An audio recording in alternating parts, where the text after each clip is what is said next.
Hello everyone, welcome to blogging special. तो भाई लोग, मैंने बहुत दिनों से किसी का वेबसाइट रिव्यू नहीं किया था एडसेंस अप्रूवल के लिए, तो सोचा आज एक वेबसाइट को रिव्यू कर लेता हूँ। इशू कुछ आ रहा है साइट बिहेवियर का, तो चलो वेबसाइट में चल करके देखते हैं ऐसे कौन कौन सी प्रॉब्लम्स होती है जिसके कारण से एडसेंस आपका रिजेक्ट करता है साइट बिहेवियर इशू का प्रॉब्लम दे करके। तो भाई साहब ने मुझे यहाँ पर एक लिंक भेज दिया है और लिंक में इन्होंने कहा है कि इसमें जो प्रॉब्लम आ रहा था वो प्रॉब्लम आ रहा था साइट बिहेवियर का। तो मैंने इनका वेबसाइट का यूआरएल मांगा था, इन्होंने यूआरएल भेज दिया है और मैंने इसे रिस्पॉन्स भी किया था, लेकिन बाय मिस्टेक मैंने किसी और का वेबसाइट रिव्यू करके उससे रिस्पॉन्स कर दिया और ये रह गया और ये अभी तक वेटिंग में है। तो चलो इसे रिव्यू कर लेते हैं और देखते हैं कि इसके वेबसाइट में कौन कौन सी प्रॉब्लम्स आ रही है। ठीक है, तो जैसे कि यहाँ पे इनका वेबसाइट जो है एक टेम्पलेट लगाया हुआ है। टेम्पलेट ठीक ठाक ही है, अच्छा ही है। इसमें प्रॉब्लम क्या क्या चीज़ हम लोग चेक करेंगे। ठीक है, साइट बिहेवियर का मतलब ये होता है कि इसमें जो नेविगेशंस वगैरह है वो प्रॉपरली कस्टमाइजेशन नहीं किया गया है, या फिर हो सकता है कि आप अपने वेबसाइट पे कुछ हार्मफुल कंटेंट यूज़ कर रहे हो, जिसके कारण मतलब वो कहते हैं ना कि ये डर हो सकता है कि कहीं कोई अगर इस वेबसाइट को यूज़ करे तो उसमें कहीं वायरस वगैरह ना आ जाए। तो सबसे पहले तो हम लोग चेक करेंगे जो मेनूज़ वगैरह लगा हुआ है, और पहला जो प्रॉब्लम है इसका मेनू पे दिख गया। ये ऊपर में जो पेजेस बना करके रखा है, कॉन्टेक्ट अस, अबाउट अस, ये सब काम नहीं कर रहे हैं। तो भाई से रिक्वेस्ट है कि सबसे पहले तो आप ये सब जो पेजेस है वो पेजेस बनाइए। अबाउट अस लिखिए, कॉन्टेक्ट अस लिखिए, डिस्क्लेमर लिखिए, प्राइवेसी पॉलिसी लिखिए, टर्म एंड कंडीशन लिखिए। टर्म एंड कंडीशन की आवश्यकता नहीं पड़ती है, ये आपको तब ज़रूरत पड़ती है जब आप अपने वेबसाइट के माध्यम से कुछ सेलिंग वगैरह कर रही हो तब। ठीक है, फिलहाल 4 पेज काफ़ी होता है, about us, contact us, disclaimer और प्राइवेसी पॉलिसी।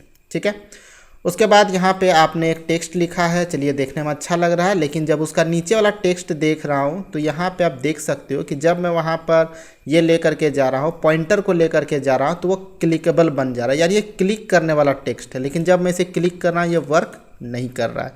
तो भाई इसे ठीक करो या फिर इसे हटा दो यहाँ से। ठीक है, उसके बाद भाई साहब ने मेनू बना करके रखा है। मेनू में जब मैं क्लिक कर रहा हूँ, अनलॉक टूल्स, ओके, उसके बाद है फाइल विथ टूल्स, ओके। यहाँ जब मैं यहाँ पे जब ओपन कर रहा हूँ एक मेनू को, तो मेनू यहाँ पे एक खुल करके आया जिसमें इन्होंने सिर्फ एक ही कंटेंट को पेज जैसा बना करके यहाँ पर लगा दिया है। ठीक है, जबकि यहाँ पे कंटेंट होना चाहिए, और उसमें भी भाई साहब ने कंटेंट नहीं बल्कि यहाँ पे क्या डाला हुआ है, रियलमी मॉडल। ये है क्या, Realme pattern and FRP file with tool tested file. अब ये FRP फाइल्स क्या मुझे नहीं पता है।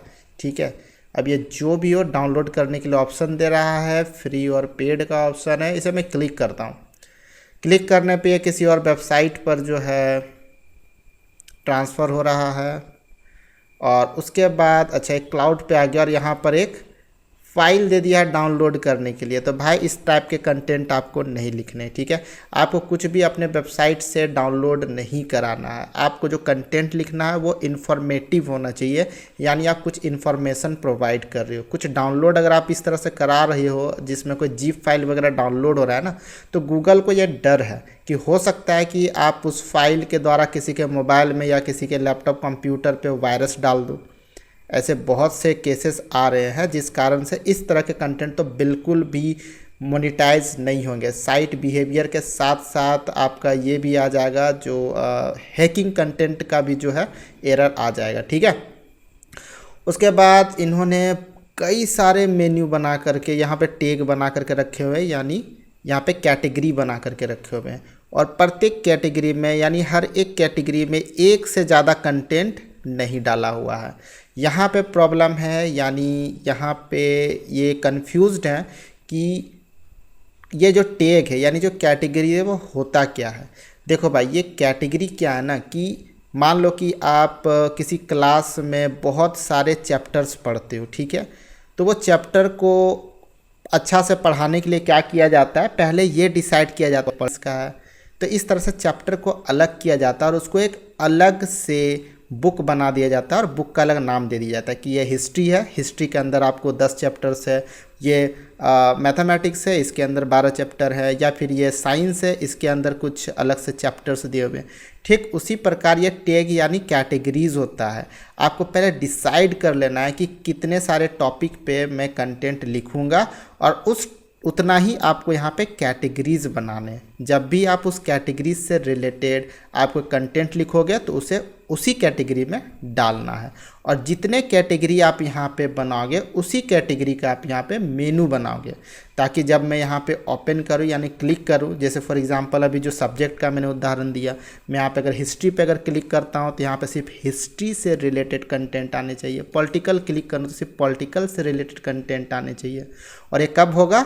जब आप यहाँ पे उसी तरह कैटेगराइज करके यहाँ पे टैग या कैटेगरीज बनाओगे और उसको फिर आप यहाँ पे उतना ही आप मेनू बना करके यहाँ पर मतलब उसे कनेक्ट करोगे। ठीक है, तो आपको ये चीज़ भी ठीक करना है। उसके बाद नीचे में ये सब जो देख रहे हैं ये भी बटन है। ठीक है, क्लिकेबल एलिमेंट है, ये क्लिक होना चाहिए, यानी जब मैं ट्विटर पे क्लिक कर रहा हूँ तो आपके ट्विटर का पेज खुलना चाहिए। ठीक है, उसके बाद फेसबुक पे जब मैं क्लिक कर रहा हूँ तो आपका फेसबुक का पेज खुलना चाहिए। तो इसी तरह से सब का आपको पेज बनाना है और उसका URL यहाँ पर लगाना है। और जिसका पेज आपके पास नहीं है तो आप वहाँ पे अपने ही वेबसाइट का URL जो है वो लगा दोगे, ताकि वो जब क्लिक करे तो इस तरह का एरर ना दिखे, बल्कि आपका ही वेबसाइट ओपन हो जाए। ठीक है, और ये सब कंटेंट आपका नहीं चलने वाला है भाई, ये सब कंटेंट को आप डिलीट करोगे। ठीक है, तो अभी आपका वेबसाइट जो है अप्रूवल के लिए तैयार नहीं है, किसी भी तरह से ये तैयार नहीं है। ठीक है, उसके बाद एक चीज़ और है जो कि मैं आप लोग को बता देता हूँ। जैसे कि आपने यहाँ पे कंटेंट लिखा हुआ है, तो कंटेंट का क्या मतलब है? आपका वैल्यूबल कंटेंट। ठीक है, आपको एडसेंस तभी अप्रूवल देगा जब कोई पढ़ने वाला आप यहाँ पे कंटेंट लिखते हो, यानी आदमी आएगा, इन्फॉर्मेटिव इन्फॉर्मेशन को पढ़ेगा, अपना टाइम को यहाँ पे एक्सपेंड करेगा, उसी बीच में एडसेंस इसमें अपना एडवर्टीजमेंट जो है दिखाएगा। ठीक है, तो आपको उस टाइप के कंटेंट लिखना है। यानी आप इस टॉपिक पे मान लो अगर कंटेंट लिख रहे हो तो इस पर एक टेक्स्ट लिखा होना चाहिए, उसके बारे में फुल इन्फॉर्मेशन होना चाहिए। ठीक है, ना कि ये सब जो डाउनलोडिंग वगैरह करवा रही है, डाउनलोडिंग आपने लिंक दिया हुआ है। ठीक है, डाउनलोडिंग भी आप करा सकते हो, लेकिन क्या क्या करा सकते हो ये आपको जानना पड़ेगा। इस तरह के इमेजेस वगैरह आप यूज़ नहीं करोगे जिसमें लॉगिन और पासवर्ड वगैरह चीज़ें वगैरह यहाँ पे दिया हुआ है। ठीक है, यहाँ पे देख लिया आपने, ये क्या लिखा हुआ है, WinRAR, ये एक टाइप का फाइल होता है, इसे कंप्यूटर में डाउनलोड करने के बाद एक्सपोर्ट करने की ज़रूरत पड़ेगी, अगर वायरस निकला तो दिक्कत हो सकता है।